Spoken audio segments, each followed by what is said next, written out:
So we're making another batch of maple syrup here. The pot was filled up almost to the top at, was it about a little before 10 o'clock. So a little over 4 hours ago. This is the point where it gets a little bit critical when you have to babysit it. You don't want it to burn, but you do want to keep it hot enough that it does continue to boil off. I think the lens of the camera is getting fogged up though from the steam. So anyway, we're almost down to the bottom. Then you let it cool off, strain it, subject it to a second boil, and then use the hydrometer to check the sugar content. Well, I'm going to let it boil a couple more minutes, and then it's been strained into a smaller pot to cool off. You can see the color.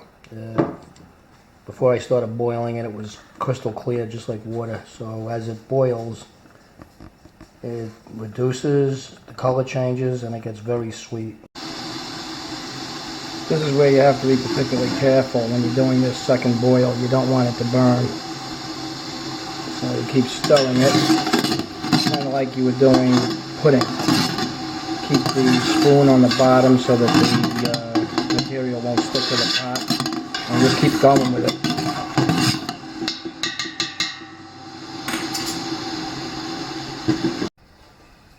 So I have the pot, I'm just moving it by hand now, and I have the test cup. It's called a test cup.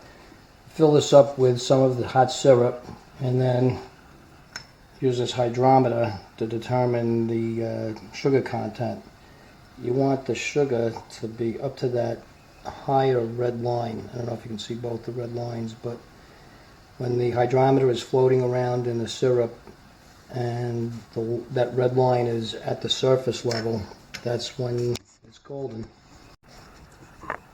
This is where it does get messy. I have the test cup filled almost to the top with the syrup, and as you gently place in your hydrometer, you can see the syrup coming out all over the place. So it needs a little more boiling. You want this to float right up to that red line. Looks like that's all it took, another couple of seconds of boiling. Can you see the red line? I place this in. So it's right to that line.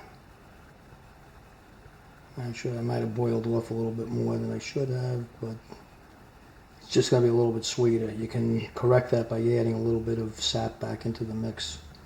But this is a completed batch, and it smells great.